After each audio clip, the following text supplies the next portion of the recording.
ഇത് 8ാമത്തെ എപ്പിസോഡാണിത്. എല്ലാവർക്കും ഈ ക്ലാസ്സിലേക്ക് സ്വാഗതം. നമ്മൾ ഇന്നലെയും കഴിഞ്ഞ 2 ദിവസങ്ങളും ജോൺ പോൾ രണ്ടാമൻ മാർപ്പാപ്പയുടെ കാറ്റെക്കേസിസ് ട്രെഡൻഡേ മതബോധനം ഇന്ന് എന്നതിൻ്റെ ഒരാമുഖം നമ്മൾ പഠിക്കുകയായിരുന്നു. അതിൻ്റെ ശേഷഭാഗങ്ങൾ പിന്നീട് നമുക്ക് കാറ്റഗിസത്തിൽ തന്നെ വരും. അപ്പോൾ നമുക്ക് പഠിക്കാം. ഇപ്പോൾ നമ്മൾ തുടർന്ന് മതബോധന ഗ്രന്ഥത്തിലേക്ക് മടങ്ങി വരികയാണ്. അതിലോരോ പാരഗ്രാഫിലൂടെ നമ്മൾ പോവുകയാണ്. നമ്മൾ കഴിഞ്ഞ ദിവസങ്ങളിൽ നമുക്ക് ലഭിച്ച ശക്തമായ പ്രചോദനം ആ മതബോധനത്തിൻ്റെ ഏറ്റവും പ്രധാനപ്പെട്ട രഹസ്യങ്ങൾ നമ്മൾ മനസ്സിലാക്കിക്കൊണ്ടിരിക്കുകയാണ്. നമ്മൾ പ്രധാനമായിട്ടും മനസ്സിലാക്കിയ ഒന്ന്, മതബോധന ഗ്രന്ഥത്തിലെ 2ാമത്തെ സ്റ്റാൻസയിൽ ഈ ദൈവികാഹ്വാനം ലോകത്തിലെങ്ങും മുഴങ്ങിക്കേൾക്കാനായി താൻ തെരഞ്ഞെടുത്ത അപ്പസ്തോലന്മാരെ ക്രിസ്തു ലോകത്തിൻ്റെ നാനാഭാഗങ്ങളിലേക്കും അയച്ചു. അങ്ങനെയാണ് അപ്പസ്തോലന്മാർ നമ്മുടെ കേരളത്തിൽ വരെ എത്തിയത്. അപ്പസ്തോലനായ വിശുദ്ധ തോമസ് ശ്ലീഹ നമ്മുടെ കേരളത്തിലെത്തി. ആ AD 52 ഞാനിത് ഓർക്കുന്നത്, നമ്മളെ മൈലാപ്പൂർ സെൻറ്റ് തോമസ് വിശുദ്ധ തോമസ് ശ്ലീഹായുടെ കല്ലറയിൽ ചെല്ലുമ്പോൾ അവിടെ എഴുതി വച്ചിരിക്കുന്ന ഒരു ബോർഡാണ്. AD 52 തോമസ് ശ്ലീഹ ഭാരതത്തിൽ വന്നു. അതെൻ്റെ മനസ്സിലിങ്ങനെ എന്നും പതിഞ്ഞിരിക്കുന്നൊരു കാര്യമാണ്. AD 52. അങ്ങനെ ആ ഈശോയുടെ പീഡാനുഭവവും മരണവും കഴിഞ്ഞ് അധികം താമസിയാതെ തന്നെ ഈശോയുടെ അപ്പസ്തോലനൊരാൾ വിശ്വാസത്തിൻ്റെ നിക്ഷേപവുമായിട്ട് നമ്മുടെ നാട്ടിലേക്ക് വന്നു. നമ്മൾക്ക് ആ നിക്ഷേപത്തിൽ നിന്നും പകർന്നു തന്നു. എന്തോ ഒരു മനോഹരമായ ഒരു ഭാഗ്യമാണ് നമുക്കെല്ലാവർക്കും ലഭിച്ചത്. സുവിശേഷ പ്രഘോഷണത്തിന് അധികാരപ്പെടുത്തിക്കൊണ്ടാണ് അവരെ അവിടെ നയിച്ചത്. അപ്പോൾ ഈ 2 ഭാഗം നമ്മൾ കേട്ട് കഴിഞ്ഞതാണ്. അത് ഞാൻ വീണ്ടും പറയുന്നില്ല. അതാണ് 2 സുവിശേഷത്തിൻ്റെയും, മത്തായിയുടെ സുവിശേഷത്തിൻ്റെ അവസാന ഭാഗം, ലോകമെല്ലാം പോയി നിങ്ങൾ എല്ലാവരെയും ശിക്ഷപ്പെടുത്തുവിൻ, പിതാവിൻ്റെയും പുത്രൻ്റെയും പരിശുദ്ധാത്മാവിൻ്റെയും നാമത്തിൽ അവരെ സ്നാനപ്പെടുത്തുവിൻ, ഞാൻ നിങ്ങളോട് അരുളി ചെയ്തിട്ടുള്ളവ പഠിപ്പിക്കാൻ, അരുളി ചെയ്തിട്ടുള്ളവ അനുസരിക്കാൻ അവരെ പഠിപ്പിക്കും. ഇത് വളരെ പ്രധാനപ്പെട്ട 2 പോയിൻ്റാണ്. ശിക്ഷപ്പെടുത്തുക, ജ്ഞാനസ്നാനം കൊടുക്കുക, ഷുവർ. പക്ഷെ അത് കഴിഞ്ഞിട്ടെന്താണ്? ഞാൻ നിങ്ങളെ പഠിപ്പിച്ചിട്ടുള്ളത് പഠിപ്പിക്കാൻ. ഇതിൽ നിന്നാണ് ഇനി കംപ്ലീറ്റ് ഡെവലപ്മെൻറ്റുകൾ വരുന്നത്. അതുപോലെ തന്നെയാണ് മർക്കോസിൻ്റെ സുവിശേഷത്തിൻ്റെ അവസാനത്തിലും പറഞ്ഞു, ഈ ദൗത്യത്തിൻ്റെ ശക്തി പ്രാപിച്ച സ്ത്രീഹന്മാർ പോയി പ്രസംഗിച്ചു, കർത്താവ് അവരോട് കൂടെ പ്രവർത്തിക്കുകയും. ഒരുപക്ഷെ ഇത് നമുക്ക് ഒന്ന് എക്സ്പാൻഡ് ചെയ്യേണ്ട കാര്യമാണ്. കർത്താവ് അവരോട് കൂടെ പ്രവർത്തിക്കുകയും അവരുടെ പ്രവർത്തനങ്ങളോടൊത്തുള്ള അടയാളങ്ങളിലൂടെ അവരുടെ സന്ദേശത്തെ സ്ഥിരീകരിക്കുകയും ചെയ്തു. കർത്താവ് കൂടെ പ്രവർത്തിക്കുക എന്നത് വളരെ മനോഹരമായ ഒരു കാര്യമാണ്. നമ്മൾ ആ സുവിശേഷ വേല ചെയ്യുമ്പോൾ നമുക്കത് മനസ്സിലാകും. ആ സുവിശേഷം പ്രഘോഷിക്കാൻ തുടങ്ങുമ്പോൾ നമ്മുടെ അധരത്തിൽ, നമ്മുടെ നാവിൽ വേറെ ആരോ വാക്ക് വെച്ച് തരുന്നമാതിരി നമുക്ക് തോന്നും. നമ്മുടെ ഹൃദയത്തിൽ വേറെ ആരോ സംസാരിക്കുന്ന മാതിരി നമുക്ക് തോന്നും.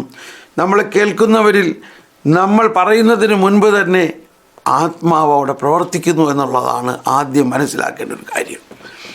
നമ്മൾ ആരോട് സുവിശേഷം പ്രഘോഷിക്കാൻ വരുന്നുവോ, ആരോട് മതബോധനത്തിന് വരുന്നുവോ, അതെല്ലാം കർത്താവിൻ്റെ പ്രവൃത്തിയാണെന്നും ഒരിക്കൽ ജോൺ പോൾ രണ്ടാമൻ മാർപ്പാപ്പയുടെ ഒരു പ്രബോധനത്തിൽ പറയുന്നുണ്ട്, നമ്മൾക്ക് മുൻപേ അവൻ പോകുന്നു, നമ്മൾ പോകുന്നതിന് മുൻപേ പോകുന്നു പരിശുദ്ധാത്മാവ്. പെട്ടെന്ന് ഉദാഹരണത്തിന് നമുക്ക് മനസ്സിലാക്കാം. Very good example. ഇപ്പോൾ ഫിലിപ്പോസ് അപ്പോസ്തല പ്രവർത്തനം 8-ാം അധ്യായത്തിൽ കണ്ടോ, ഫിലിപ്പോസ് രാവിലെ എഴുന്നേറ്റിരുന്ന് പ്രഭാത പ്രാർത്ഥന നടത്തിക്കൊണ്ടിരിക്കുകയാണെന്ന് വിചാരിച്ചോ. അങ്ങനെ പ്രാർത്ഥിച്ചുകൊണ്ടിരിക്കുമ്പോൾ കർത്താവിൻ്റെ ദൂതൻ ഫിലിപ്പോസിനോട് പറഞ്ഞു, എഴുന്നേൽക്ക് തെക്കോട്ട് വാ. ചേടാ, ഇതെന്ത് പരിപാടി ഇത്? നമ്മളിങ്ങനെ വെളുപ്പിട്ട് വളരെ ഏകാഗ്രമായിട്ട് പ്രാർത്ഥിച്ചുകൊണ്ടിരിക്കുമ്പോഴേ ഒരാൾ പറയാണ്, എഴുന്നേറ്റ് തെക്കോട്ട് നടക്ക്. അതാണ് കണ്ടോ, ഇവിടെ ആരാണ് മുൻകൈ എടുക്കുന്നത്? എഴുന്നേറ്റ് തെക്കോട്ട് നടക്ക്. തെക്കോട്ട് നടന്ന് ജെറുസലേമിൽ നിന്ന് ഗാസയിലേക്കുള്ള പാതയിലെത്തുക. അതൊരു വിജനമായ പാതയായിരുന്നു. പക്ഷേ ഫിലിപ്പോസ് എഴുന്നേറ്റു. ഇതാണ് നമുക്ക് പറ്റാത്തൊരു കാര്യമൊന്ന്. ഇത് ശ്രമിച്ചാലും അതെന്തിനാ ഈ വെളുപ്പം കാലത്ത് ഈ തെക്കോട്ട് പോണേ, എന്താ കാര്യമെന്ന് പറയും, ഇങ്ങനെയുള്ള ചോദ്യമായിരിക്കും നമുക്ക്. പക്ഷേ ഫിലിപ്പോസ് ഒന്നും ചോദിക്കുന്നില്ല, കണ്ടോ, ഒന്നും ചോദിക്കുന്നില്ല. എഴുന്നേറ്റ് തെക്കോട്ട് നടക്ക്. ഒന്നും ചോദിക്കുന്നില്ല. എന്തിനാ ഈ വെളുപ്പം കാലത്ത് തെക്കോട്ട് നടക്കണേ? അതാണ് നമുക്കുണ്ടാകേണ്ട ഒരു കാര്യം.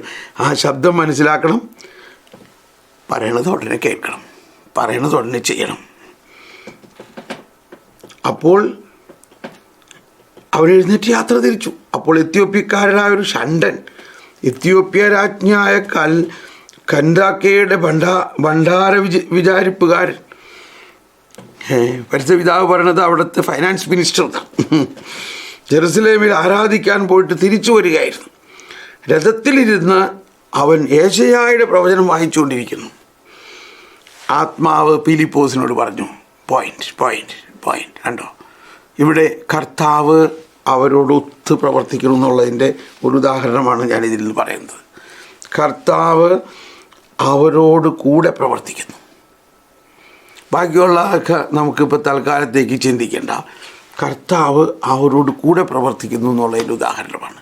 കണ്ടോ, ഒറ്റയ്ക്ക് ഒരു ഷണ്ടൻ, മാർപ്പാപ്പ പറയുന്നത് ഇതാണ്, ഒരു ഷണ്ടൻ, മാനുഷികമായി കുഞ്ഞുങ്ങളെ ജനിപ്പിക്കാൻ കഴിവില്ലാത്ത ഒരുവനെ ദൈവം ആദ്യമായിട്ട് തിരഞ്ഞെടുത്തു. എത്യോപ്യയിൽ യേശുവിൻ്റെ ശിഷ്യനായിട്ട് ദൈവത്തിന് കുഞ്ഞുങ്ങളെ സൃഷ്ടിക്കാൻ, സഭയ്ക്ക് കുഞ്ഞുങ്ങളെ സൃഷ്ടിക്കാൻ ഒരു ഷണ്ടനെ ദൈവം തിരഞ്ഞെടുക്കുക മാത്രമല്ല, ഒരു അപ്പസ്തോലനെ അതിരാവിലെ എഴുന്നേൽപ്പിച്ചുകൊണ്ട് അവന് പഠിപ്പിക്കാനും അവന് വ്യാഖ്യാനിച്ചു കൊടുക്കാനും സുവിശേഷത്തിന് രഹസ്യം മനസ്സിലാക്കാനും അവരെ പരിശുദ്ധാത്മാവ് കൊണ്ടുപോകുന്നുണ്ടോ, അവരോടൊത്ത് പ്രവർത്തിക്കും. അപ്പോൾ ഇവിടെ നോക്കി, who is working in advance? ആരാണ് മുൻകൈ എടുക്കുന്നത്? ശരിക്കും നല്ലൊരു ഉദാഹരണം, പരിശുദ്ധാത്മാവ് മുൻകൈ എടുത്തുകൊണ്ട്. ആ ഷണ്ടൻ്റെ അനുവാദമൊന്നും ചോദിച്ചില്ല, നിനക്ക് ഞാനൊരാളെ കൊണ്ടൊന്നും തരട്ടെ ഇത് വ്യാഖ്യാനിക്കാൻ, ഒന്നും ചോദിക്കുന്നില്ല. ഈ ഷണ്ടൻ അറിയണത് പെട്ടെന്ന് തൻ്റെ രഥത്തിലൊരാൾ ചാടിക്കേറിയിട്ട് ചോദിക്കാൻ, അത് എന്തായി വായിക്കണമെന്ന് മനസ്സിലാവുന്നുണ്ടോ? അയാൾ നോക്കിയതാരാ? വ്യാഖ്യാനിച്ച് തന്നില്ലെങ്കിൽ എങ്ങനെ മനസ്സിലാവും? ഒരു പിടി കിട്ടുന്നില്ല വായിച്ചിട്ട്. ഇതാണ്. അപ്പോൾ ഉടനെ ഫിലിപ്പോസ് ആ വചനത്തിൽ നിന്ന് തുടങ്ങി വ്യാഖ്യാനിച്ച്, എന്താണ് പിന്നെ വ്യാഖ്യാനിച്ചു കൊടുക്കുന്നത്? സുവിശേഷം, യേശുക്രിസ്തുവിനെ കുറിച്ച്. യേശുക്രിസ്തുവാണ് രക്ഷിക്കുന്നത്. യേശുക്രിസ്തുവിനെ കുറിച്ചുള്ള വ്യാഖ്യാനം കൊടുത്തു കഴിഞ്ഞപ്പോൾ ഷണ്ടൻ പറയാണ്, എന്നാൽ എനിക്ക് വേഗം ജ്ഞാനസ്നാനം തരിക. കണ്ടോ, കാറ്റഗറ്റിക്കലായിരുന്നു. ഉടനെ പോകുന്ന വഴിക്ക് വെള്ളം, ആ വെള്ളത്തിൽ എനിക്ക് ജ്ഞാനസ്നാനം തായോ. ഈ 8-ാം അധ്യായമാണ് അപ്പോസ്തല പ്രവർത്തനത്തിലെ വളരെ മനോഹരമായൊരു അധ്യായം.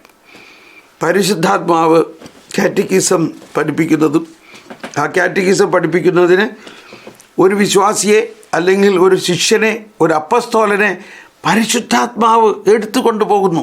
ഇത് കഴിഞ്ഞിട്ട് അടുത്ത് നമുക്കറിയാം, ഷണ്ടൻ മാമോദിസ സ്വീകരിച്ചു കഴിഞ്ഞപ്പോൾ ഭയങ്കര സന്തോഷമായിട്ട് ആനന്ദിച്ച് അവർ രണ്ടുപേരും കൂടി വരുമ്പോൾ പെട്ടെന്ന് ഫിലിപ്പോസിനെ കാണാനില്ല. ഫിലിപ്പോസ് അവിടെ പോയി. പരിശുദ്ധാത്മാവിൻ്റെ പ്രവർത്തനം നോക്കും. ഫിലിപ്പോസിനെ ആത്മാവ് പൊക്കിക്കൊണ്ടുപോയി. പൊക്കിക്കൊണ്ടുപോയി. പീലിപ്പോസ് നോക്കുമ്പോൾ താൻ അസോത്തൂസിലെത്തിയതായി പീലിപ്പോസ് കണ്ടോ. പീലിപ്പോസിനെ ആത്മാവ് പൊക്കി അസോത്തോസിലേക്ക് കൊണ്ടുപോയി.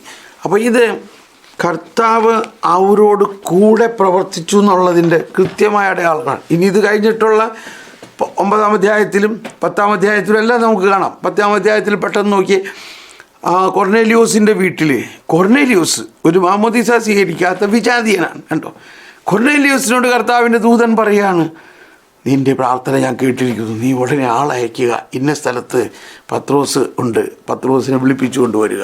അതേസമയത്ത് പത്രോസിന് ആത്മാവ് ദർശനം കൊടുക്കുന്നു. നമുക്കറിയാം ഇതെല്ലാം. അപ്പം നമ്മൾ മനസ്സിലാക്കേണ്ട വലിയ ഒരു രഹസ്യമാണ്, നമ്മൾ എവിടെ സുവിശേഷ വേലയ്ക്ക് പോകുന്നുവോ നമുക്ക് മുൻപേ പരിശുദ്ധാത്മാവ് പോകുന്നുണ്ട്. വാസ്തവത്തിൽ നമ്മളവിടെ പോകുന്നതിനുള്ള പ്രചോദനം നൽകുന്നത് പരിശുദ്ധാത്മാവാണ്. ഞാനൊരു കാലഘട്ടത്തിൽ കേരളത്തിലും ഭാരതത്തിലും മുഴുവനും വളരെ വലിയ സുവിശേഷ വേല ചെയ്തുകൊണ്ടിരിക്കുകയാണ്. ഇന്ത്യ മുഴുവനും ഇത്രയും വലിയ ഒരു സമൂഹം സുവിശേഷം കേൾക്കാനുള്ള ഉത്തരേന്ത്യയിലൊക്കെ കത്തിജ്വലിക്കുന്ന സമയത്താണ് ഞാൻ മീററ്റിലെ സൽദാന എന്ന സ്ഥലത്ത്, ഡൽഹിക്ക് അപ്പുറത്ത് നോർത്ത് ഇന്ത്യയിൽ സൽദാന മാതാവിൻ്റെ വളരെ മനോഹരമായിട്ടൊരു ഭക്തി കേന്ദ്രമാണ്. അവിടെ അച്ഛന്മാരെയും ഒക്കെ ധ്യാനിപ്പിക്കുമ്പോൾ ബിഷപ്പ് പറഞ്ഞു, ഇവിടെ ഒരു സംഭവം നടന്നിട്ടുണ്ട്. ഒരു യൂറോപ്യൻ വൈദികനെ അദ്ദേഹം തന്നെ എടുത്ത് വളർത്തിയ അദ്ദേഹത്തിൻ്റെ ഒരു പ്രിയ മകൻ അദ്ദേഹത്തിൻ്റെ ലോഹയിൽ നിന്നും ചരട് ഊരിയെടുത്ത് കഴുത്തിൽ കുടുക്കി കൊന്നു. അത് കേട്ടപ്പോൾ തന്നെ ഭയങ്കര പ്രയാസമായി. ചിലപ്പോൾ എന്തെങ്കിലും മാനസിക രോഗമൊക്കെ ആയിരിക്കാം അവന്, എന്താവട്ടെ അങ്ങനെ സംഭവിച്ചു. അപ്പോൾ എനിക്ക് ഹൃദയത്തിൽ ഭയങ്കര ഒരു ആഗ്രഹം, ആ വിശുദ്ധൻ്റെ ആ രക്തസാക്ഷിയുടെ കബറിടം ഒന്ന് സന്ദർശിക്കാൻ. അപ്പോൾ പിതാവിനോട് ഞാൻ പറഞ്ഞു, എന്നെ ആ കബറിടത്തിലേക്കൊന്ന് കൊണ്ടുപോകുക, അവിടം വരെ ഒന്ന്. അങ്ങനെ ആ കബറിടത്തിലേക്ക് എന്നെ കൊണ്ടുപോയി. ആ കബറിടത്തിൽ മുട്ടുകുത്തി ഞാൻ പ്രാർത്ഥിക്കുമ്പോൾ ഒരു ശബ്ദം, ഇവിടെ ഈ പീലിപ്പോസിനോട് പറഞ്ഞ പോലെ തന്നെ ഒരു ശബ്ദം കേൾക്കുകയാണ് ഞാൻ. ആ ശബ്ദം ഇതായിരുന്നു, ഞങ്ങൾ യൂറോപ്യൻ മിഷണറിമാർ നിൻ്റെ ഭാരതത്തിൽ വന്നു, നിങ്ങളുടെ ജനങ്ങളെ വിശ്വാസം പകർന്നു, ഞങ്ങളുടെ ജീവൻ നൽകി. അതിന് പ്രത്യുത്തരമായിട്ട് നിനക്ക് വല്ലതും ചെയ്യാമോ? നിനക്ക് എന്ത് ചെയ്യാം? ഞാൻ പറഞ്ഞു, അതെന്തോ ഒരു വലിയ കാര്യമാണ്, അതിന് ഞാൻ എന്ത് ചെയ്താലും മതിയാവില്ലല്ലോ. ദൈവത്തിന് ഞങ്ങൾ വളരെ നന്ദിയുണ്ട്, നിങ്ങൾ യൂറോപ്യൻ മിഷണറിമാർ ഭാരതത്തിൽ വന്നത്. അങ്ങനെ നന്ദിയെല്ലാം പറയുമാണ്. അവിടെ അവസാനിച്ചതില്ല. വീണ്ടും ഒരു ശബ്ദം കേൾക്കുകയാണ്, നീ യൂറോപ്പിൽ വന്ന് ഞങ്ങളുടെ ജനതയെ സഹായിക്കാമോ? Can you come to Europe and help our people? ആ സമയത്ത് ഞാൻ വാവിട്ട് കരഞ്ഞു. എനിക്കറിയില്ല, എന്നിൽ വലിയ ഒരു പരിശുദ്ധാത്മാവിൻ്റെ കുത്തൊഴുക്ക് സംഭവിച്ചിരിക്കുന്നു. ഞാൻ ഒട്ടും സംശയിക്കാതെ ഉടനെ പറഞ്ഞു, യെസ്, ഞാൻ വരാം. പക്ഷേ എനിക്ക് യൂറോപ്പിൽ ആരെയും അറിയില്ല. ആകെ അറിയുന്നത് കൊച്ചുറേസ്യ പുണ്യവതിയെയും ഫ്രാൻസിസ് അസീസിയെയാണ്. എന്തിനു പറയുന്നു, ഇതാ ഏകദേശം 1.5 അത് കഴിഞ്ഞിട്ട് എന്നെ പരിശുദ്ധാത്മാവ് നയിക്കുകയായിരുന്നു. 1.5 വർഷത്തിനകത്ത് എന്നെ യൂറോപ്പിൽ കൊണ്ടുവന്നു. വളരെ ശക്തമായ ശുശ്രൂഷകൾ ആരംഭിച്ചു. ഇവിടുത്തെ വീട് തോറും, ഇവിടുത്തെ ഇടവഴി തോറും, door to door, house to house, you proclaim my name. ഇങ്ങനെ ഒരു പ്രൊഫറ്റിക് സോങ് ആണ് എനിക്ക് തന്നുകൊണ്ടിരുന്നത്. Door to door, house to house, you proclaim my name.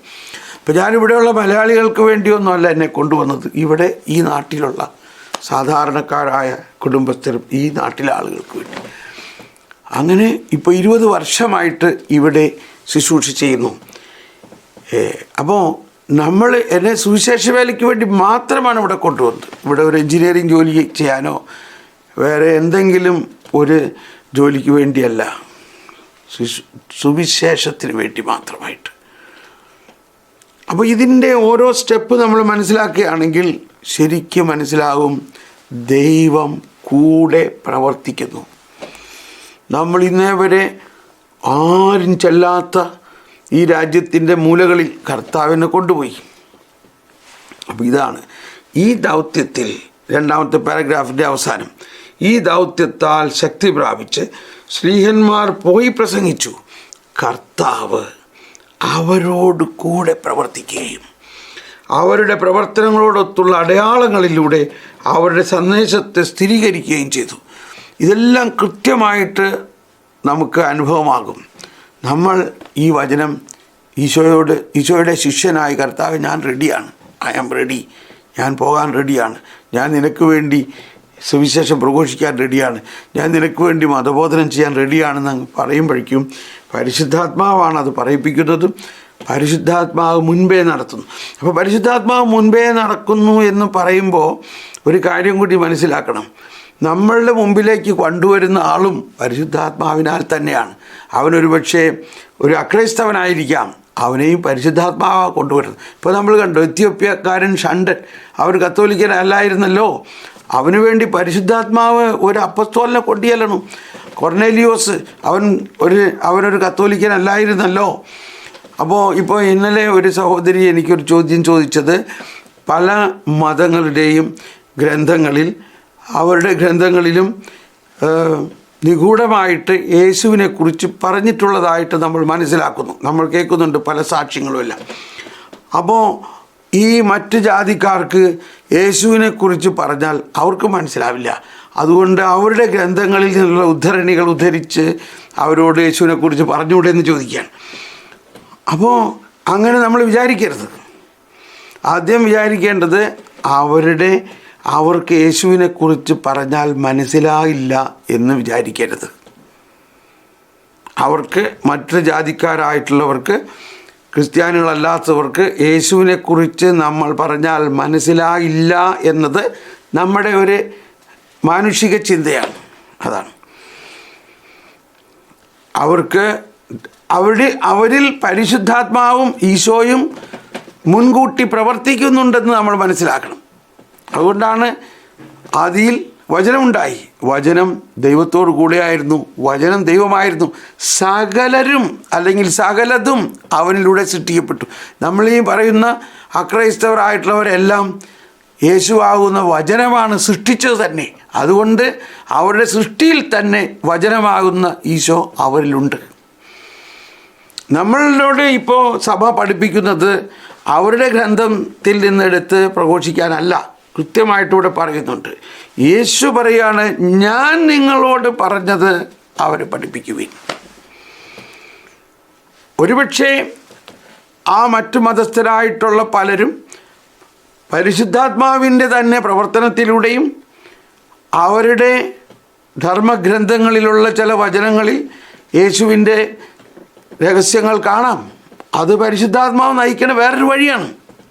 പക്ഷെ ആ വഴി ക്രിസ്ത്യാനികളായ, മാമോദീസ സ്വീകരിച്ചവരായ, മതബോധന അധ്യാപകരായ നമ്മൾ അത് എടുക്കേണ്ട ആവശ്യമില്ല. നമ്മളോട് കർത്താവ് പറഞ്ഞിരിക്കുന്നത് ചെയ്യുക. കർത്താവ് പറഞ്ഞിരിക്കുന്നത് എന്താ?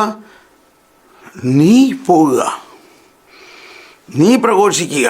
നീ എന്ത് പ്രഘോഷിക്കണം, എങ്ങനെ പ്രഘോഷിക്കണം, ഇതെല്ലാമാണ് ഈ പറയണത് മുഴുവനും. അപ്പോൾ ഈ പറയണത് മുഴുവനിലും പറയുന്നത് സുവിശേഷം പ്രഘോഷിക്കാനാണ് പറയുന്നത്. അപ്പോൾ അവിടെ നമ്മൾ ഒരുപക്ഷെ മനസ്സിലാക്കി, ഇന്നലെ നമ്മൾ കേട്ടു, അവതീർണ വചനം, ശരീരം ധരിച്ച വചനമാണ്. അപ്പോൾ അവരുടെ ധർമ്മഗ്രന്ഥങ്ങളിലും യേശുവിൻ്റെ കുറിച്ച് പ്രതിപാദിക്കുന്ന രീതിയിലുള്ള വചനങ്ങളുണ്ടാകാം. പക്ഷേ അത് ആ വചനത്തിലൂടെ അവർക്ക് യേശുവിലേക്ക് വരാനുള്ള വഴി കർത്താവ് ഒരുക്കുന്നുണ്ടാകാം. പക്ഷേ നമ്മൾ ആ വഴി എടുക്കരുത്. ഞാനൊരിക്കൽ ഈ സുവിശേഷം പ്രഘോഷണത്തിൻ്റെ ട്രെയിനിങ് കൊടുത്തുകൊണ്ടിരിക്കുന്ന സമയത്ത് ഒരു സിസ്റ്റർ എൻ്റെ അടുത്ത് വന്നിട്ട് പറഞ്ഞു, എനിക്കിപ്പോൾ 65 വയസ്സായി, ഞാൻ റിട്ടയറായി, എനിക്ക് ആരോഗ്യമൊന്നും അത്ര ഇല്ല, പക്ഷേ എന്നെ ഇപ്പോൾ എൻ്റെ ജനറലേറ്റിൽ നിന്ന്, റോമിൽ നിന്ന് വിളിച്ചിരിക്കുകയാണ്. റോമിൽ വന്ന് എവാഞ്ചലൈസേഷൻ്റെ ട്രെയിനിങ്ങിന് വേണ്ടി റോമിലേക്ക് വരണം. ഇന്ത്യയിൽ എവാഞ്ചലൈസേഷൻ്റെ ട്രെയിനിങ്ങിന് വേണ്ടി ഇന്ത്യയിലെ മറ്റ് മതസ്ഥരെ, പ്രത്യേകിച്ച് ഹൈന്ദവരെ, ഹിന്ദുമത വിശ്വാസികളെ സുവിശേഷവൽക്കരിക്കുന്നതിന് അവരുടെ മതഗ്രന്ഥങ്ങൾ പഠിക്കാൻ വേണ്ടി റോമിലേക്ക് വരണം. ഇത് ഇന്ത്യയിലുള്ള ആൾ. അവർ പറയാണ്, എനിക്കിത് മനസ്സിലാക്കാൻ പറ്റുന്നില്ല, ഇതെന്തിനാണ് ഞാൻ അവരുടെ വിശ്വാസ ഗ്രന്ഥം പഠിക്കുന്നത് യേശുവിനെ പ്രഘോഷിക്കാൻ? അപ്പോൾ ഇതെല്ലാമാണ് നമ്മൾക്ക് ഈ മതബോധനത്തിൽ നിന്ന് പഠിച്ചു കഴിഞ്ഞാൽ നമുക്ക് മനസ്സിലാവുന്നത്. ഈശോ നമ്മളോട് പറഞ്ഞിരിക്കുന്നത് എന്നെ പഠിക്കുക, എന്നിൽ നിന്ന് പഠിക്കുക. അതാണ് ഇന്നലെ നമ്മൾ പഠിച്ചു. ഈ മതബോധനം ഇന്ന് എന്നതിനകത്ത് പഠിച്ചൊരു കാര്യമാണ് നമ്മൾ യേശുവിനെ പ്രഘോഷിക്കുക. He is the truth. അവനാകുന്നു സത്യം, അവനാകുന്നു വഴി. അപ്പോൾ അതൊരു ചോദ്യത്തിന് ഉത്തരമായിട്ട് കൂടി ഞാൻ പറയണം എല്ലാവർക്കും. കാരണം നമ്മൾ ഇന്നത്തെ മോഡേൺ വേൾഡിൽ നമ്മൾ സമൂഹത്തിൽ മുഴുവനും മറ്റ് ജാതിക്കാരുടെ സമൂഹത്തിലാണ് നമ്മൾ വസിക്കുന്നത്. അപ്പോൾ ഞാൻ ഉത്തരേന്ത്യയിലെല്ലാം വളരെയധികം മറ്റ് മതസ്ഥരോട് സുവിശേഷം പ്രഘോഷിച്ചിട്ടുള്ളതാണ്. ഞാൻ പ്രഘോഷിച്ചത് ഇങ്ങനെയാണ്. യേശു ക്രിസ്തു വന്നപ്പോൾ ഒറ്റ ക്രിസ്ത്യാനികളും ഉണ്ടായിരുന്നില്ല. യേശു ക്രിസ്തു വന്നത് ലോകം മുഴുവനും വേണ്ടിയിട്ടാണ്. യേശു ക്രിസ്തു പ്രഘോഷിച്ചത് ക്രിസ്ത്യാനികളോടല്ല. നോക്കൂ, ഈശോ ഈ നമ്മുടെ സുവിശേഷത്തിൽ മത്തായി, മർക്കോസ്, ലൂക്ക, ഈ സുവിശേഷത്തിലെല്ലാം യേശു പ്രഘോഷിക്കുന്നത് ക്രിസ്ത്യാനികളോടല്ല. ക്രിസ്ത്യാനി അന്നില്ല. ആ കാണുന്നവരാരും ക്രിസ്ത്യാനികളല്ല. എന്നാൽ യേശുവിൻ്റെ ശിഷ്യന്മാരായിട്ടുള്ള, യേശുവിനെ അനുഗമിക്കാൻ തുടങ്ങിയിരിക്കുന്ന കുറേ പേരുണ്ട്. പിന്നെ യേശുവിനെ അനുഗമിക്കണോ വേണ്ടയോ അതിൻ്റെ ആരംഭത്തിലേക്ക് അവരാരും നമ്മളെപ്പോലെ ജ്ഞാനസ്നാനം സ്വീകരിച്ചിട്ടുള്ളവരല്ല, മനസ്സിലാക്കണം. എന്നാൽ യേശു അവരോട് വേറെ ഒരു കാര്യവും പറഞ്ഞില്ല, സുവിശേഷമാണ് പറഞ്ഞത്. അപ്പോൾ ഞാൻ അങ്ങനെ ആൾക്കാരോട് പറയും, യേശു നിങ്ങൾക്ക് കൂടി വേണ്ടിയാണ്. യേശു ക്രിസ്തു, ഇതാണ് ഞാൻ പറയാം, യേശു ക്രിസ്തു ക്രിസ്ത്യാനികളുടെ ഒരു പ്രൈവറ്റ് പ്രോപ്പർട്ടി അല്ല. ईसा मसीह ईसाइयों का कोई निजी संपत्ति नहीं है. Jesus Christ is not a private property of Christians alone. Jesus took your sin. He is the Lamb of God who took away the sin of the world. ലോകത്തിൻ്റെ മുഴുവൻ പാപമാണ് യേശു ഏറ്റെടുത്തത്. അതിൽ നിൻ്റെയും പാപം യേശു ഏറ്റെടുത്ത് കഴിഞ്ഞിരിക്കുന്നു. അതിലൂടെ നിന്നിൽ മുൻകൂട്ടി യേശു വസിക്കുന്നു. നമ്മൾ മനസ്സിലാക്കിയ ആ വചനം മഹത്വത്തിൻ്റെ പ്രത്യാശയായ ക്രിസ്തു നിങ്ങളിലുണ്ട്. ഇത് വിജാതീയരുടെ ഇടയിൽ എത്ര ശ്രേഷ്ഠമാണെന്ന് വിശുദ്ധർക്ക് വെളിപ്പെടുത്തി. കണ്ടോ, കൊളോസസ് 1:6, കൊളോസസ് റോക്കോക്കോ ഗാല ഫിൽഖോ കൊളോസിസ് 1:26 പറയുന്നത് എന്താ? കൊളോസസ് 1:26 പറയുന്നത്, യുഗങ്ങളുടെയും തലമുറകളുടെയും ആരംഭം മുതൽ മറച്ചു വയ്ക്കപ്പെട്ടിരുന്ന ഈ രഹസ്യം ഇപ്പോൾ അവിടുന്ന് തൻ്റെ വിശുദ്ധർക്ക് വെളിപ്പെടുത്തിയിരിക്കുന്നു. വലിയ രഹസ്യമാണ്. എന്താണത്? ഈ രഹസ്യത്തിൻ്റെ മഹത്വം വിജാതിയരുടെ ഇടയിൽ എത്ര ശ്രേഷ്ഠമാണെന്ന് വിശുദ്ധർക്ക് വ്യക്തമാക്കി കൊടുക്കാൻ അവിടുന്ന് തീരുമാനിച്ചു. ഈ രഹസ്യമാകട്ടെ മഹത്വത്തെക്കുറിച്ചുള്ള പ്രത്യാശയായ ക്രിസ്തു നിങ്ങളിലുണ്ട് എന്നത് തന്നെയാണ്. മഹത്വത്തെക്കുറിച്ചുള്ള പ്രത്യാശയായ ക്രിസ്തു കൊർന്നേലിയോസിലുണ്ട്. ഈ എത്യോപ്യക്കാരൻ ഷണ്ടനിലുണ്ട്. ഈ ക്രിസ്ത്യാനി ആകുന്നതിന് മുമ്പുള്ള പൗലോസ് സാവൂളിലുണ്ട്. അപ്പോൾ ഇതാണ് നമ്മൾ വിശ്വസിക്കേണ്ടത്. ക്രിസ്തു ജ്ഞാനസ്നാനം സ്വീകരിക്കുന്നതിന് മുമ്പ് തന്നെ ഓരോ മനുഷ്യരിലും ക്രിസ്തു പ്രവർത്തിക്കുന്നുണ്ട്. ക്രിസ്തുവാണ് അവിടെ മുൻകൈ എടുത്ത് നമ്മളുടെ അടുത്തേക്ക് കൊണ്ടുവരുന്നത്. ഞാൻ ഒരിക്കലും ഒരു സെമിനാരിൽ ചെന്നപ്പോൾ ഒരു ഉത്തരേന്ത്യയിലെ ഒരു സെമിനാരിൽ ചെന്നപ്പോൾ ഒരു ബ്രദർ വന്നിട്ട് എൻ്റെ കൈമ പിടിച്ചുകൊണ്ട്, തോമസ് പോൾ ബ്രദറെ, മൈ ആപ്കാ കാസറ്റ് സെ പൈദാ ഹുവാ എന്ന് പറഞ്ഞു. ഞാൻ പറഞ്ഞു, എന്തെന്ന് ഈ പറയണതിൻ്റെ അർത്ഥം? അവർ പെട്ടെന്നാണ് ഹിന്ദിയിൽ പറയുന്നത്, എനിക്ക് മനസ്സിലായില്ല. ഞാൻ ഒന്നുകൂടി പറയാൻ പറഞ്ഞു, മൈ ആപ്കാ കാസറ്റ് സെ പൈദാ ഹുവാ. അപ്പോൾ മലയാളം എങ്ങനെയാണ് അതിൻ്റെ? ഞാൻ അങ്ങയുടെ കാസറ്റിൽ നിന്നും ജനിച്ചവരാണ്. അപ്പോൾ എനിക്കൊരു സൂചന കിട്ടി. അപ്പോൾ എന്നിട്ട് അവൻ വിശദീകരിക്കാൻ തുടങ്ങി. മാലൂം ഞാനൊരു ഹിന്ദു ആയിരുന്നു. എനിക്ക് ഒരു കന്യാസ്ത്രീ അങ്ങയുടെ ഒരു കാസറ്റ് എനിക്ക് കൊണ്ടുവന്ന് തന്നു, ഒരു ഓഡിയോ കാസറ്റ്. അപ്പോൾ ആദ്യകാലങ്ങളിൽ നമ്മളെല്ലാം ഓഡിയോ അല്ലല്ലേ. അപ്പോൾ ആ കാസറ്റ് ഞാൻ കൊണ്ടുവന്നു, ഒരു കന്യാസ്ത്രീ തന്നാണ് കൊണ്ടുവന്നു. ഞാൻ വീട്ടിൽ വെച്ചു. ഞാൻ പറഞ്ഞു ഇത് അവരുടെ ജോലിയാണല്ലോ ഇങ്ങനെ മിഷൻ പ്രവർത്തനത്തിന് ബൈബിളും കാസറ്റൊക്കെ കൊടുക്കുക എന്ന് പറയുന്നത്. ഞാനത് കേൾക്കാൻ കൂട്ടാക്കിയില്ല. പക്ഷെ രാത്രി എനിക്ക് ഉറങ്ങാൻ പറ്റണില്ല. രാത്രി എന്നോട് ആരോ പറയാണ് ആ കാസറ്റ് ഇട്ട് കേൾക്ക്. അങ്ങനെ രാത്രി എനിക്ക് ഉറങ്ങാൻ പറ്റാണ്ടായപ്പോൾ ഞാൻ ആ കാസറ്റ് കാസറ്റ് പ്ലെയറിലിട്ട് അതിൻ്റെ ബട്ടൺ അമർത്തിയപ്പോൾ അതിൽ നിന്നാദ്യം കേൾക്കുന്നത് ആപ്കി ആവാസ്, അങ്ങയുടെ ശബ്ദമാണ്. അങ്ങയുടെ ശബ്ദം പറയാണ്, ക്യാ തുമാരെ മാ ബാപ് തുമാരെ ലിയേ ഖൂൻ ബഹായാ ക്യാ? നിന്റെ അപ്പനോ അമ്മയോ നിനക്ക് വേണ്ടി രക്തം ചിന്തിയിട്ടുണ്ടോ? എന്നാൽ കർത്താവ് ഈശോ മിശിഹ നിനക്ക് വേണ്ടി രക്തം ചിന്തി, നീ അവനെ അറിയുമോ? എൻ്റെ അകത്ത് ഒരു കറണ്ട് അടിക്കുന്ന അനുഭവമാണ്. ഞാനന്ന് രാത്രി മുഴുവൻ ആ കാസറ്റ് പല പ്രാവശ്യം കേട്ടു. പിറ്റേ ദിവസം രാവിലെ ഞാൻ ആ കന്യാസ്ത്രീ അന്വേഷിച്ച് നടന്നിട്ട് കണ്ടില്ല. ഞാൻ ഇടവക വികാരി അച്ഛൻ്റെ അടുത്ത് പോയി അച്ഛനോട് ഈ കാര്യങ്ങൾ പറഞ്ഞു. എനിക്ക് വേണ്ടി രക്തം ചിന്തിയ യേശുവിനെ എനിക്കറിയണം. അങ്ങനെ അച്ഛൻ എനിക്ക് ബൈബിള് തന്നു, ഒരു പുതിയ നിയമം തന്നു.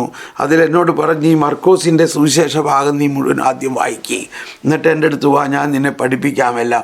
അങ്ങനെ ഞാൻ പഠിച്ചു, ഞാൻ ഒരു ക്രിസ്ത്യാനിയായി. അത് കഴിഞ്ഞപ്പോൾ എനിക്ക് തോന്നി ഞാൻ ഒരു പുരോഹിതനാകണം. അങ്ങനെയാണ് ഞാൻ ഈ സെമിനാരിൽ വന്നേക്കുന്നത്. മനസ്സിലാക്കണം. Price the Lord. ഇതാണ് നമ്മൾ വിശ്വസിക്കണം. നമ്മളിൽ യേശു ഉണ്ടെങ്കിൽ നമ്മൾ പറയുന്ന വാക്കുകളിലൂടെ യേശു ചാടും, പരിശുദ്ധാത്മാവ് പ്രവർത്തിക്കും. നമ്മൾ മറ്റ് മതഗ്രന്ഥങ്ങളെ നമ്മൾ ആശ്രയിക്കേണ്ട ആവശ്യമില്ല. അതിലൂടെ പരിശുദ്ധാത്മാവ് വേണ്ട രീതിയിൽ പ്രവർത്തിക്കണമായി ചെയ്തോളും. പക്ഷെ നമ്മളോട് പറഞ്ഞിരിക്കുന്നത് നിങ്ങൾ സുവിശേഷം പ്രഘോഷിക്കുക. I think it is clear. അപ്പം ഇവിടെ പറയുന്നത് ഇതാണ്, കർത്താവ് അവരോട് കൂടെ പ്രവർത്തിക്കുന്നുള്ളത് ഭയങ്കര വലിയൊരു കാര്യമാണ് കേട്ടോ. അവരോട് കൂടെ പ്രവർത്തിക്കുമെന്ന് പറയുമ്പോൾ ഒരു പടി അതിൽ നമുക്ക് മുൻകൂട്ടി ചിന്തിക്കണം. നമ്മുടെ മുൻപേ പ്രവർത്തിക്കുന്നു പരിശുദ്ധാത്മാവ്. നമ്മുടെ മുൻപേ പ്രവർത്തിക്കും. നമ്മുടെ മുൻപേ പരിശുദ്ധാത്മാവ് പോകുന്നു. നമ്മൾ ഏത് ഭവനത്തിൽ പോകുന്നുവോ നമ്മൾ ചെല്ലണയ്ക്ക് മുമ്പ് പരിശുദ്ധാത്മാവ് ആ ഭവനത്തിൽ ചെന്ന് അവരുടെ ഹൃദയത്തെ നമ്മളുടെ വചനം ശ്രവിക്കാൻ ഒരുക്കുന്നു. ഇതൊക്കെ ജോൺ പോൾ രണ്ടാമൻ മാർപ്പാപ്പ പരിശുദ്ധാത്മാവിനെ കുറിച്ച് നല്ല പ്രബോധനത്തിലുള്ളതാണ്. ഓക്കെ, ഇനി മൂന്നാമത്തെ ഖണ്ഡികയിലേക്ക് നമുക്ക് വരാം. നമ്മൾ മുന്നോട്ട് പോവുകയാണ്. ദൈവത്തിൻ്റെ സഹായത്താൽ. കണ്ടോ, ആദ്യം തന്നെ കേൾക്കണത് എന്താണ്? ദൈവത്തിൻ്റെ സഹായത്താൽ. ഈ സുവിശേഷ പ്രഘോഷണവും സുവിശേഷ പഠനവും കാറ്റഗിസത്തിലും നമ്മുടെ പ്രവർത്തനത്തിന് മുൻപ് എന്താണ്? ദൈവത്തിൻ്റെ സഹായത്താൽ. 124 സങ്കീർത്തനമാണ് വരുന്നത്. എനിക്ക് സഹായം എവിടെ നിന്ന് വരും? എനിക്ക് സഹായം ആകാശവും ഭൂമിയും സൃഷ്ടിച്ച ദൈവത്തിൽ നിന്ന് വരും. അപ്പം സഹായം എന്ന് പറയുമ്പോൾ തന്നെ മനസ്സിലാക്കണം, സുവിശേഷ ഭാഷയിൽ സഹായം എന്ന് പറഞ്ഞാൽ ദൈവം തന്നെ നമ്മളെ സഹായിക്കുന്നു. സഹായകൻ എന്ന് പറഞ്ഞാൽ നമ്മുടെ വീട്ടിൽ ഉള്ള ഒരു സഹായി ആയിട്ടുള്ള ഒരു മെയ്ഡ് സെർവൻറ്റോ ഒരു ഹെൽപ്പറോ അല്ല, ദൈവം തന്നെയാണ് സഹായകൻ. നമ്മൾ ലത്തീൻ കുർബാനയ്ക്ക് മുമ്പ് വൈദികൻ സാക്രിസ്റ്റിയിൽ നിന്ന് വരുമ്പോൾ ആൾത്താര ബാലകരെല്ലാവരോടും ഒരുമിച്ച് ഒരു ചെറിയ പ്രാർത്ഥനയാണ്. Where from my help comes from the creator of heaven and earth. കണ്ടോ, എന്നിട്ടാണ് സാക്രിസ്റ്റിയിൽ നിന്ന് വിട്ടു പോരുന്നത്. അപ്പോൾ ദൈവത്തിൻ്റെ സഹായത്താൽ ക്രിസ്തുവിൻ്റെ ആഹ്വാനം ശ്രവിച്ച് സോമനസ അതിനോട് ക്രിയാത്മകമായി പ്രതികരിച്ചവർ ലോകത്തിൽ എല്ലായിടത്തും സുവിശേഷം പ്രഘോഷിക്കുവാൻ ക്രിസ്തുവിനോടുള്ള സ്നേഹത്താൽ ഉത്തേജിതരായി. അപ്പോൾ first initiation is from God. നമ്മളെ പ്രചോദിതരാക്കുന്നത് പരിശുദ്ധാത്മാവാണ്.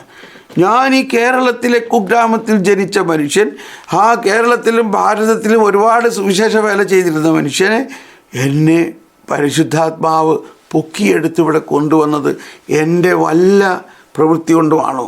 അല്ല. അപ്പോൾ ക്രിസ്തുവിൻ്റെ ആഹ്വാനം ശ്രവിച്ച്, അപ്പോൾ ഈ ആഹ്വാനം നമ്മളോട് കൂടിയാണ് എന്ന് ഓരോരുത്തരും വിശ്വസിക്കണം. ആഹ്വാനം ആദ്യം എന്താണ്? ദൈവത്തിൻ്റെ സഹായം.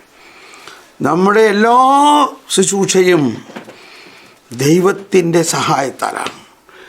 ക്രിസ്തുവിൻ്റെ ആഹ്വാനം ശ്രവിച്ച്, ആഹ്വാനം തരുന്നതും ഈ ദൈവസഹായം തന്നെയാണ്. ആഹ്വാനം ശ്രവിച്ച് സ്വമനസ, അതിന് ഇനി പ്രത്യുത്തരം നൽകണം. അതാണ് നമ്മുടെ വശത്തു നിന്നുള്ള ഉത്തരവാദിത്വം. Yes Lord, I shall. സ്വമനസ, അതിനോട് ക്രിയാത്മകമായി പ്രതികരിച്ചവർ. അതാണ് ക്രിയാത്മകമായി പ്രതികരിച്ചവർ ലോകത്തിൽ എല്ലായിടത്തും. ഒരു ആൾക്കും നമ്മൾക്ക് പിന്നെ നമ്മുടെ അതിർത്തി, നമ്മൾക്ക് ഒരു അതിർത്തി ഇല്ല. There is no boundary. നമുക്കൊരതിർത്തിയില്ല. ലോകത്തിൽ എല്ലായിടത്തും സുവിശേഷം പ്രഘോഷിക്കുവാൻ ക്രിസ്തുവിനോടുള്ള സ്നേഹത്താൽ ഉത്തേജിതരായി. അപ്പോൾ ഇത് സ്നേഹത്തിൻ്റെ ഒരു പ്രചോദനമാണ്. ക്രിസ്തുവിൻ്റെ സ്നേഹത്തിൻ്റെ ആ ശക്തിയാണ്. ഇപ്പം നമ്മൾ ഇന്നത്തെ ആ പ്രോഫസിയിൽ എന്തോ അത് പറഞ്ഞല്ലോ, എന്താണ് പറഞ്ഞു വല്ലതും കേട്ടോ? ആ പ്രോഫസിയിൽ എന്താ പറയുന്നത്? അത് എഴുതി വരുന്നു. അതാ, എന്താണ് ഇന്നത്തെ പ്രോഫസി? എഴുതിയായിരുന്നു? ഇല്ല, ഉണ്ടല്ലോ. ഉണ്ട്. എൻ്റെ ആത്മാവും, എൻ്റെ രക്തത്താൽ നിന്നെ ഞാൻ മുദ്ര കുത്തിയിരിക്കുന്നു. ഈ രക്തം എന്നെല്ലാം പറയുമ്പോൾ മനസ്സിലാക്കേണ്ടത് ക്രിസ്തുവിൻ്റെ സ്നേഹമാണ്, ക്രിസ്തുവിൻ്റെ ജീവനാണ്. അത് ക്രിസ്തു തൻ്റെ ജീവൻ്റെ, നമ്മോടുള്ള സ്നേഹത്തെ പ്രതി തൻ്റെ ജീവൻ നമുക്ക് നൽകിയിരിക്കുന്നതാണ് രക്തം എന്ന് പറയുമ്പോൾ ചിന്തിക്കേണ്ടത്. നിന്നെ ഞാൻ മുദ്ര കുത്തിയിരിക്കുന്നു. ആർക്കും മായ്ക്കാൻ പറ്റാത്ത ജീവൻ്റെ മുദ്ര നിൻ്റെ ആത്മാവിൽ കുത്തിയിരിക്കുന്നു. അതാണ് ക്രിസ്തുവിൻ്റെ സ്നേഹത്തിൻ്റെ ഫൈനൽ. സ്നേഹമുള്ള എൻ്റെ പ്രിയ ജനമേ, നിങ്ങളിൽ ഞാൻ കുത്തിയിരിക്കുന്ന മുദ്ര നിങ്ങളുടെ ആത്മാവിലേക്ക് എൻ്റെ ആത്മാവുമായിട്ട് ലയനമാണ്. ദൈവാത്മാവ് നമ്മുടെ ആത്മാവുമായിട്ട് ലയിച്ചിരിക്കുന്നു. എവിടെയാണത്? ദൈവാത്മാവിനിൽ നിറഞ്ഞപ്പോൾ ദൈവസ്നേഹം എന്നിൽ ദൈവാത്മാവെൻ്റെ ആത്മാവിൽ ലയിച്ചു. റോമർ 8:16. ദൈവാത്മാവ് എൻ്റെ ആത്മാവിൽ ലയിച്ചു, ആബാ പിതാവ് എന്ന് ഞാൻ വിളിച്ചു. അപ്പോൾ നമ്മുടെ ആത്മാവിൽ അതുപോലെ ലയിച്ചു കിടക്കുകയാണ്. എൻ്റെ ആത്മാവും നിങ്ങളുടെ ആത്മാവും ലയിക്കപ്പെട്ടിരിക്കുന്നു. എൻ്റെ എല്ലാ വാഗ്ദാനങ്ങളും നിങ്ങൾക്ക് അവകാശമായി നൽകിയിരിക്കുന്നു. ഞാൻ അബ്രാഹത്തിന് ചെയ്ത ശപഥം നിനക്ക് കൂടി വേണ്ടിയാണ്. ആ ശപഥത്തിലൂടെ നിനക്ക് അർഹമായതെല്ലാം ലഭിക്കുന്നു. നിൻ്റെ ആത്മാവിനെ നങ്കൂരമടിച്ചിരിക്കുന്നു. ആത്മാവിനെ നങ്കൂരമടിച്ചിരിക്കുന്നു എന്ന് പറയുന്നത് എബ്രായ ലേഖനത്തിൽ പറയുന്നുണ്ട്. എബ്രായ ലേഖനത്തിൽ 6-ാം അധ്യായം 17, അതിപ്പോൾ എടുത്ത് വായിക്കുന്നില്ല, 17, 18, 19 പറയാണ്, ഈ 2 കാര്യങ്ങളെ മുറുക്കെ പിടിക്കുന്നവർ, അതായത് അബ്രാഹത്തിനോട് ചെയ്ത വാഗ്ദാനവും ആ വാഗ്ദാനത്തിൻ്റെ അചഞ്ചലതയെ മുറുക്കെ പിടിക്കുന്നവർക്ക് വലിയ പ്രോത്സാഹനമുണ്ട്. അവരുടെ ആത്മാവിനെ അവർ നങ്കൂരമടിച്ചിരിക്കുന്നു. പിന്നെ കാറ്റത്ത് അങ്ങോട്ടും ഇറക്കത്ത് ഇങ്ങോട്ടും പോവില്ല. കപ്പൽ നങ്കൂരമടിച്ചു കഴിഞ്ഞാൽ പിന്നെ അതെങ്ങും പോവില്ല. എന്ന പോലെ ഒരു വിശ്വാസിയുടെ ആത്മാവ് ദൈവത്തിൻ്റെ ആത്മാവുമായിട്ട് ഒന്നായി നങ്കൂരമടിച്ചിരിക്കുന്ന അവസ്ഥയാണ് നമ്മുടെ. അങ്ങനെയുള്ള ആ അവസ്ഥയിൽ നമ്മൾ വിശ്വസിക്കണം. അല്ലെങ്കിൽ ഇതൊക്കെ ശരിയാണോ? ഞാൻ പറഞ്ഞാൽ കേൾക്കുമോ? ഈശോ അങ്ങനെ പറഞ്ഞത് ശരിയാണോ? ഈശോ അത് പറഞ്ഞെന്നുള്ളതിന് എന്താ തെളിവ്? ഇങ്ങനെയൊക്കെയുള്ള ചോദ്യങ്ങൾ വരുമ്പോൾ നമ്മുടെ ആത്മാവ് നങ്കൂരം അടിച്ചിട്ടില്ലെന്നേ അർത്ഥമുള്ളൂ, അത്രേ അർത്ഥമുള്ളൂ. അപ്പോൾ അതിലേക്ക് നമ്മൾ നീങ്ങണം. ക്രിസ്തുവിനോടുള്ള സ്നേഹത്താൽ ഉത്തേജിതരായി, അതാണ് ക്രിസ്തുവിനോടുള്ള സ്നേഹം നമ്മളെ കൊളത്തിട്ട് പിടിച്ചിരിക്കുകയാണ്. ആ സ്നേഹത്താൽ നമ്മൾ ഉത്തേജിതരാകുന്നത് എന്തുകൊണ്ടാണ്? ആ സ്നേഹം നമ്മളെ മുദ്ര കുത്തിയിരിക്കുന്നു, നമ്മളെ ശിക്ഷപ്പെടുത്തിയിരിക്കുന്നു. ക്രിസ്തുവിന് വേണ്ടി ജീവൻ വരെ കൊടുക്കാൻ വേണ്ടി നമ്മളെ വിളിച്ചിരിക്കുന്നു, രക്തസാക്ഷിയാകാൻ വിളിച്ചിരിക്കുന്നു. ഈ അപ്പസ്തോലന്മാരെല്ലാം വെറുതെ അങ്ങ് എഴുതിയിരിക്കുകയല്ല. ഈ പത്രോസ്, ഈ മത്തായിയും മർക്കോസും എഴുതിയിരിക്കുന്നതിന് ശക്തമായ ബലം നൽകിയത് അവരതിനു വേണ്ടി രക്തം ചൊരിഞ്ഞതിലൂടെ കൂടിയാണ്. മർക്കോസിനെ കുതിരവാലിൽ കെട്ടിയിട്ട് അലക്സാണ്ട്രിയയിലെ തെരുവുകളിൽ 2 ദിവസം മുഴുവനും ആ കുതിര ഓടി അലക്സാണ്ട്രിയയിലെ തെരുവുകളെല്ലാം മർക്കോസിൻ്റെ രക്തമാംസം വിതറി. അപ്പോഴാണ് മർക്കോസ് സുവിശേഷമായത് ശരിക്കും. എന്ന മാതിരി മത്തായിയെ ഒരു മരത്തിൽ കെട്ടിവെച്ച് വിറക് കൊടുത്ത് കത്തിച്ചപ്പോൾ ആ വിജാതീയ ദൈവങ്ങളെ ആരാധിച്ചിരുന്ന പുരോഹിതരും അവിടുത്തെ ഗവർണറും എല്ലാം നിന്നുകൊണ്ട് മത്തായിയെ കെട്ടിയിട്ട് വിറക് വെച്ച് കത്തിച്ചപ്പോൾ ആ തീ ചെന്ന് അവരുടെ ബിംബങ്ങളെല്ലാം കത്തിച്ചു കളഞ്ഞു. തീ അവരുടെ പുറകെ പോകാൻ തുടങ്ങി. അപ്പോഴാണ് അവർ മുട്ടുകുത്തി പശ്ചാത്തപിച്ചത്. അപ്പോഴേക്കും മത്തായി എരിഞ്ഞു കഴിഞ്ഞു. അങ്ങനെ മത്തായിയെ കത്തിക്കാൻ ആജ്ഞാപിച്ച ആ സ്ഥലത്തെ ഗവർണർ, ആ വിജാതീയ ദൈവങ്ങളെ ആരാധിച്ചിരുന്ന ആ ഗവർണർ അവിടെ വെച്ച് യേശുവിനെ സ്വീകരിക്കുകയും മത്തായി എന്നുള്ള പേര് അദ്ദേഹം മാമോദീസ മുങ്ങുകയും ചെയ്തു. അപ്പോൾ അതുപോലെ വിശ്വാസത്തിൻ്റെ പൈതൃകമാണ് നമുക്കുള്ളത്. അതുപോലെയുള്ളൊരു വിശ്വാസത്തിൻ്റെ പൈതൃകമാണ് രക്തം തിരുരക്തം. അങ്ങനൊരു ഗാനം ഞാൻ ആദ്യം എഴുതിയിട്ടുള്ളതാണ്. ഞങ്ങൾ അതെന്നും പാടുമായിരുന്നു. പാടണ്ട. ചുരുക്കം ഇതാണ്, നമ്മുടെ ഈ വിശ്വാസം യേശുവിൻ്റെ രക്തത്തിൽ മുളച്ചതും രക്തസാക്ഷികളുടെ ചുടുനിണത്താൽ പോഷിക്കപ്പെട്ടതുമാണ് വിശ്വാസം. ഓക്കെ, അപ്പോൾ ക്രിസ്തുവിനോടുള്ള സ്നേഹത്താൽ ഉത്തേജിതരായി അപ്പസ്തോലന്മാരിൽ നിന്ന് ലഭിച്ച ഈ നിക്ഷേപം കണ്ടോ, അപ്പസ്തോലന്മാരിൽ നിന്ന് ലഭിച്ച നിക്ഷേപം അവരുടെ രക്തം കൊണ്ട് തിളപ്പിക്കുന്ന ഒരു വിശ്വാസമാണ്.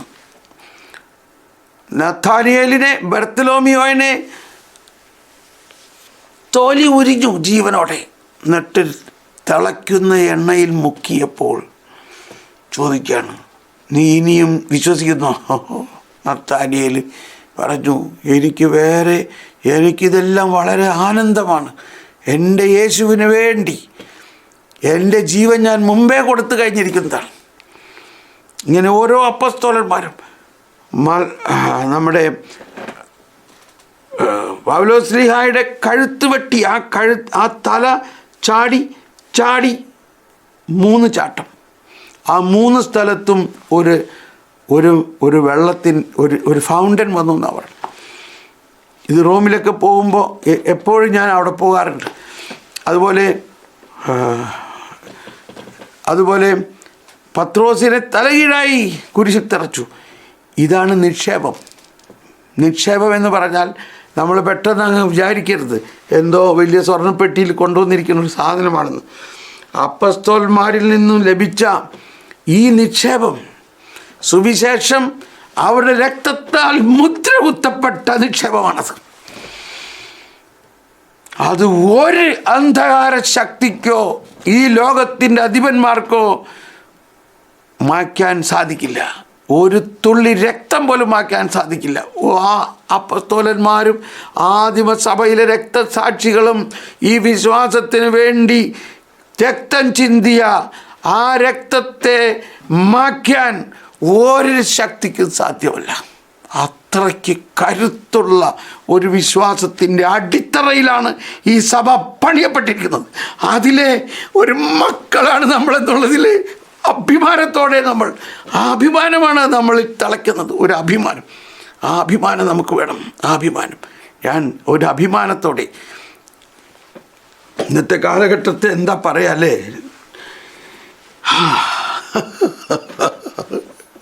എന്താ പറയാ, എന്താ പറയുക, ഓരോരുത്തർ സഭയെക്കുറിച്ചും വിശ്വാസത്തെക്കുറിച്ചും വിമർശിക്കണ കാണുമ്പോൾ പറയേണ്ടത്. ഈ നിക്ഷേപം അവരുടെ പിൻഗാമികൾ വിശ്വസ്തതാപൂർവം പരിരക്ഷിച്ചു. തലമുറകളിലേക്ക് ഈ വിശ്വാസ നിക്ഷേപം പകർന്നു കൊടുക്കുവാൻ എല്ലാ ക്രിസ്തീയ വിശ്വാസികളും ക്ഷണിക്കപ്പെട്ടിരിക്കുന്നു. ഇത് ക്ഷണിക്കപ്പെട്ടിരിക്കുന്നു എന്നൊക്കെ വളരെ മനോഹരമായിട്ട് പറയുകയാണ്. ഇതൊരു ഓട്ടോമാറ്റിക് പ്രോസസ്സാണത്. ഈ വിശ്വാസം എല്ലാ തലമുറകളിലേക്കും കൈമാറാൻ, തലമുറകളിലേക്ക് ഈ വിശ്വാസ നിക്ഷേപം പകർന്നു കൊടുക്കുവാൻ എല്ലാ ക്രിസ്തീയ വിശ്വാസികളും ക്ഷണിക്കപ്പെട്ടിരിക്കുന്നു. നമ്മൾ ഒരു 100 അല്ലെങ്കിൽ 150 വർഷം അല്ലെങ്കിൽ 10-20 വർഷം മുമ്പുള്ള നമ്മുടെ നാട്ടിലെ നമ്മുടെ വിശ്വാസികളുടെ, നമ്മുടെ അപ്പൂപ്പൻ്റെ കാര്യം തന്നെ ഓർത്താൽ മതി. എത്ര ഇന്നത്തെക്കാളും വളരെ വിശ്വാസത്തിൻ്റെ ഒരു ജ്വാലയായിരുന്നു അവരെല്ലാം. കൃത്യമായി പ്രാർത്ഥിക്കുന്നു, കൃത്യമായി വചനം പഠിക്കുന്നു, യാമപ്രാർത്ഥനകൾ ചെല്ലുന്നു. ഒരു സഹോദരി എനിക്ക് ഒരു മെസ്സേജ് തന്നതാണ്, അവളുടെ അമ്മാമ്മ അപ്പോൾ അവർക്ക് കൃഷിയൊക്കെ ഉള്ള സ്ഥലമാണ്. കൃഷി സ്ഥലത്ത് ധാന്യം മെതിക്കുന്നിടത്ത് ഈ അമ്മാമ്മ അവിടെ പോയിരിക്കും. രാവിലെ മുതൽ വൈകുന്നേരം വരെ അവിടെ ഇരിക്കും. പക്ഷേ അവിടെ പോകുമ്പോൾ ഒരു തുണിക്കെട്ടിൽ പ്രാർത്ഥനാ പുസ്തകവുമായിട്ടാണ് പോണത്.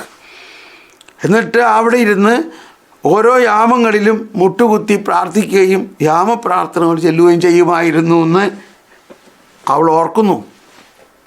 അപ്പോൾ ഇതിനകത്ത് നമ്മൾ മനസ്സിലാക്കേണ്ടത്, നമുക്ക് അത്രയ്ക്ക് നല്ല ഒരു പൈതൃകം നമ്മുടെ ഈ മലയാള നാടിനും ഇതുണ്ട് എന്ന് മനസ്സിലാക്കണം. ആ പൈതൃകത്തെ നമ്മളിപ്പോൾ അല്പം കൂടി പ്രചോദിപ്പിച്ചാൽ മതി. കുറേയും കൂടി പരിശുദ്ധാത്മനിവേശിതമാക്കുകയും ഈ പ്രബോധനങ്ങളുടെ അടിസ്ഥാനത്തിലൂടെ നീങ്ങുകയും ചെയ്യുക. പ്രബോധനങ്ങളുടെ അടിസ്ഥാനത്തിലൂടെ തലമുറകളിലേക്ക് ഈ വിശ്വാസ നിക്ഷേപം പകർന്നു കൊടുക്കുവാൻ എല്ലാ ക്രിസ്തീയ വിശ്വാസികളും ക്ഷണിക്കപ്പെട്ടിരിക്കുന്നു എന്ന് മാത്രമല്ല, ആ വാക്കിനേക്കാൾ അതിനെ ഉത്തരവാദപ്പെട്ടിരിക്കുന്നു എന്ന് പറയണം. It is our duty. നമ്മൾ ഓരോരുത്തരിലൂടെയും ഈ വിശ്വാസം നമ്മുടെ അടുത്ത തലമുറയിലേക്കും അതിൻ്റെ അടുത്ത തലമുറകളിലേക്കും പകരാൻ നമ്മൾ ബാധ്യസ്ഥരാണ്, പകർത്താൻ. It is our duty. ആ വിശ്വാസത്തിൻ്റെ അകത്ത് തന്നെയുള്ള ഒരു ദൗത്യമാണത്. അതുകൊണ്ടാണ് മാമോദീസ എന്നത് ഒരു ദാനവും അതേസമയം ഒരു ദൗത്യവുമാണ്.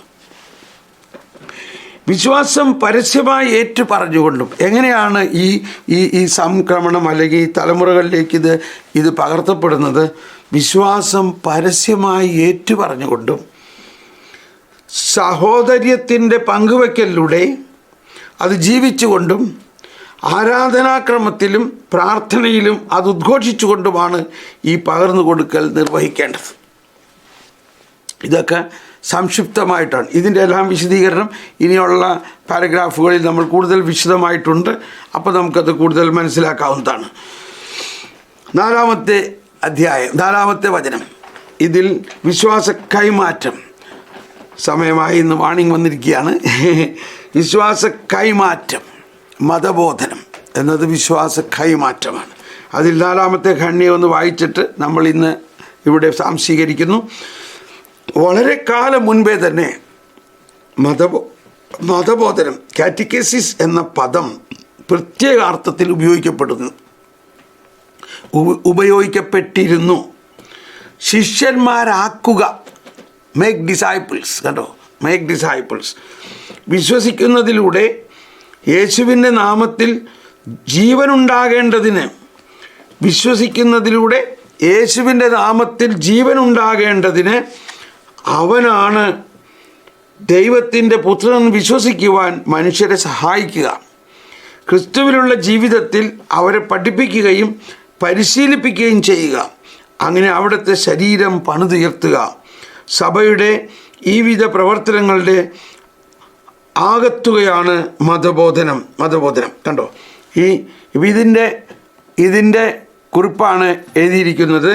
ഈ കാറ്റഗിസിസ്റ്റ് ട്രിഡൻ്റെ മതബോധനം ഇന്നെന്നുള്ളതിൽ നിന്നാണ് ഇതെടുത്തിരിക്കുന്നത്. അപ്പോൾ ഇവിടെ നമ്മൾ ഇന്നലെ വായിച്ചതാണ് ഈ ഭാഗം. ഇവിടെ ഈ പറഞ്ഞ വചനം എവിടെയാണെന്ന്, വിശ്വസിക്കുന്നതിലൂടെ യേശുവിൻ്റെ നാമത്തിൽ ജീവനുണ്ടാകേണ്ടതിന്, അത് യോഹന്നാൻ്റെ സുവിശേഷത്തിൻ്റെ അവസാന ഭാഗത്ത് 20-ാം അധ്യായത്തിൽ 31-ാമത്തെ വചനമാണ്. യോഹന്നാൻ പറയുകയാണ്, ഈശോ പറഞ്ഞ മുഴുവൻ കാര്യങ്ങളും ഇതിനകത്ത് എഴുതിയിട്ടില്ല എന്ന് പറഞ്ഞുകൊണ്ടുള്ള ഭാഗം. ഈ ഗ്രന്ഥത്തിൽ എഴുതപ്പെടാത്ത മറ്റനേകം അടയാളങ്ങളും യേശു ശിഷ്യരുടെ സാന്നിധ്യത്തിൽ പ്രവർത്തിച്ചു. എന്നാൽ ഇവ തന്നെയും എഴുതപ്പെട്ടിരിക്കുന്നത് യേശു ദൈവപുത്രനായ ക്രിസ്തുവാണെന്ന് നിങ്ങൾ വിശ്വസിക്കുന്നതിനും അങ്ങനെ വിശ്വസിക്കുക നിമിത്തം നിങ്ങൾക്ക് അവൻ്റെ നാമത്തിൽ ജീവനുണ്ടാകുന്നതിനും വേണ്ടിയത്രേ. അതാണ് ഇവിടെ ഉദ്ധരിച്ചിരിക്കുന്നത്. വിശ്വസിക്കുന്നതിലൂടെ യേശുവിൻ്റെ നാമത്തിൽ ജീവനുണ്ടാകേണ്ടതിന് അവനാണ് ദൈവത്തിൻ്റെ പുത്രനെന്ന് വിശ്വസിക്കാൻ മനുഷ്യരെ സഹായിക്കുക. അപ്പോൾ അതിനാദ്യം എന്ത് വേണം? നമ്മൾ ആ വിശ്വാസം പൂർണ്ണമായി വേരുറയ്ക്കണം. നമ്മളത് വിശ്വസിക്കുമ്പോൾ തന്നെ നമ്മളിൽ നിന്ന് അതിൻ്റെ ഒരു പ്രസരണം ഉണ്ടാവും. ക്രിസ്തുവിലുള്ള ജീവിതത്തിൽ അവരെ പഠിപ്പിക്കുകയും പരിശീലിപ്പിക്കുകയും ചെയ്യുക. അങ്ങനെ അവിടുത്തെ ശരീരം പണിതുയർത്തുക. സഭയുടെ ഈ വിധ പ്രവർത്തനങ്ങളുടെ ആകത്തുകയാണ് മതബോധനം. സഭയുടെ ഈ വിധ പ്രവർത്തനങ്ങളുടെ ആകത്തുകയാണ് മതബോധനം. ഇത് നമ്മൾ ഇന്നലെ പഠിച്ച ആ കാറ്റഗിസിസ് ക്രെഡൻ്റെയിൽ നിന്നും ഉദ്ധരിച്ചിരിക്കുന്നതാണ്. നമുക്ക് തൽക്കാലം ഇവിടെ നിർത്താം.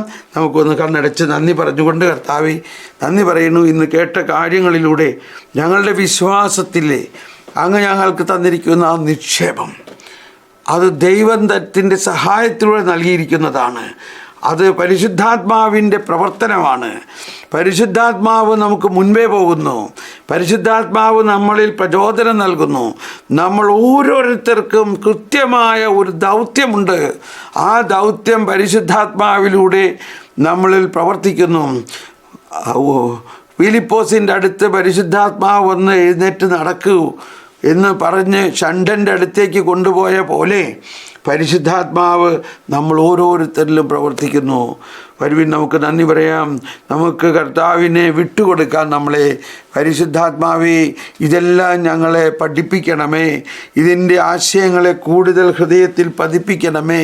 അങ്ങനെ യേശു ക്രിസ്തുവിലുള്ള വിശ്വാസത്തെക്കുറിച്ച് അഭിമാനിക്കാനും, യേശുവിൻ്റെ രക്തം അനേക രക്തസാക്ഷികളുടെ രക്തത്താൽ മുദ്രിതമാണ് ഈ വിശ്വാസമെന്നും ആ രക്തത്താൽ നമ്മുടെ ആത്മാവിനെ യേശു മുദ്ര കുത്തിയിരിക്കുന്നുവെന്നും നമ്മൾ ഓരോരുത്തരിലും യേശു ജീവിക്കുന്നുവെന്നും നമ്മൾ ഓരോരുത്തരും ഈശോയ്ക്ക് വേണ്ടി വിശ്വാസ പ്രബോധകരാകാൻ വേണ്ടിയാണ് നമ്മൾ വിളിക്കപ്പെട്ടിരിക്കുന്നതെന്ന് ഓർത്തൊന്ന് സ്തുതിക്കാം. പരിശുദ്ധാത്മാവേ, ഇത് കേൾക്കുന്ന എല്ലാവരെയും അങ്ങയുടെ വലിയ അഭിഷേകം നൽകി, ആ മതബോധനത്തിൻ്റെ രഹസ്യങ്ങൾ നൽകി, നമ്മുടെ വിശ്വാസത്തിൻ്റെ കരുത്ത് നൽകി, വിശ്വാസത്തിൻ്റെ നങ്കൂരമാക്കി മാറ്റണമേ. ശലബല ലബല ബല ബല ബല ബല ബല ശലബല ബല ബല ലബ ലബ ലബ ലബ ലബ.